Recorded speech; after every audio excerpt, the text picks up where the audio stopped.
Hi everyone, welcome to my channel. In this video, I am going to discuss this arithmetic slices problem. If you are new to this channel, then subscribe the channel and hit the bell icon so that you get notified every time whenever I post this new DSA video. So in this problem, you are given this nums array and you have to find all the arithmetic subarrays of at least 3 elements. It should be containing 3 elements and it should be arithmetic. So what arithmetic subarrays look like? The differences between the elements should be constant. For example, for 2, 3, 4, the differences between elements, consecutive elements are equal. So it's an arithmetic subarray of length 3. So for all those subarrays which are containing the element greater than or equal to 3 and which are arithmetic, we have to calculate it and we have to return that. So one possible brute force solution would be of order of n cube, where you will generate every subarray. So generating every subarray would be order of n square, and then you check for every subarray whether it's an arithmetic and it's containing 3 elements or not. So that will take order of n times, so it will be order of n cube. But the order of n cube won't be acceptable because n is in this range. It will tend towards 10 to the power 11, so that won't be optimal. So the other optimal approach which I am following is using dynamic programming. So basically what I am going to do is, for every index I will store like how many AP subarrays are possible till that index. So for example, if this was my nums, so for first index there won't be any, for second there won't be any because we want 3 elements.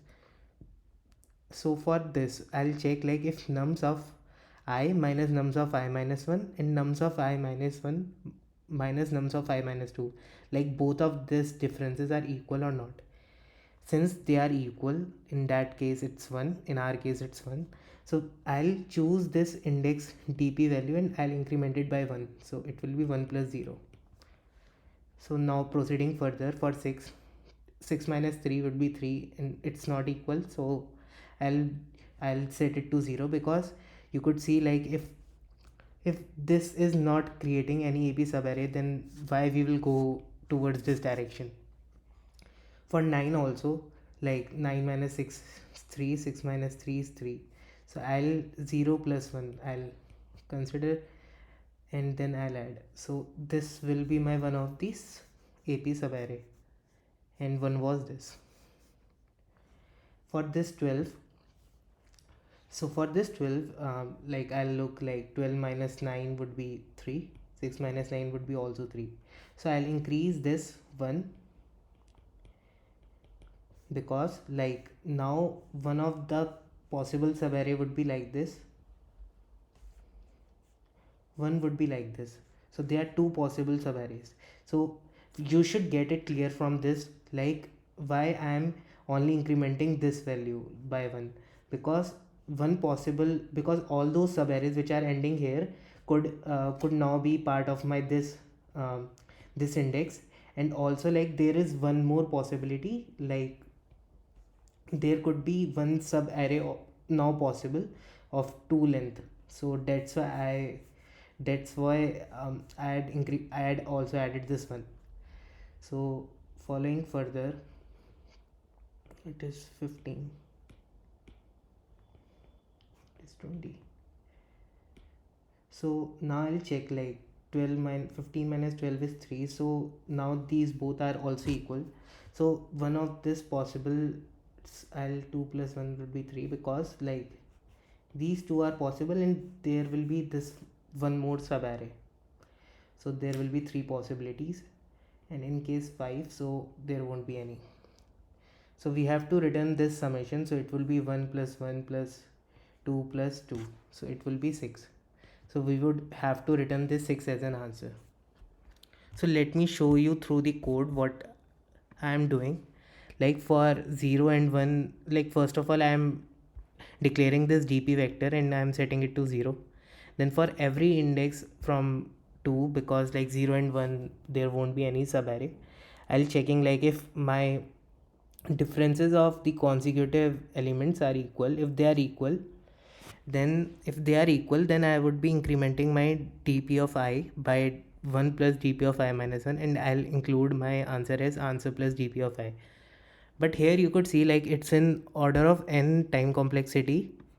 The time complexity would be order of n only because we are iterating towards the subarray, towards the whole nums array.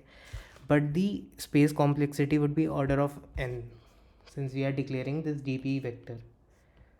So we could optimize it further. We won't be needing any vector.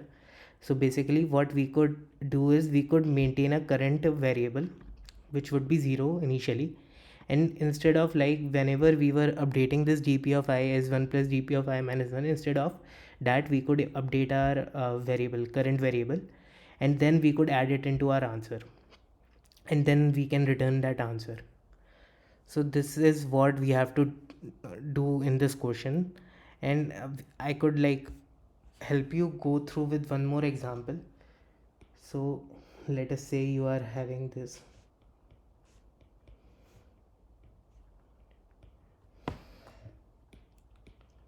So here like initially both will be 0, but you could see like this is 3 and this is 3, so both are equal. Then I'll consider this 1 plus dp of I minus 1.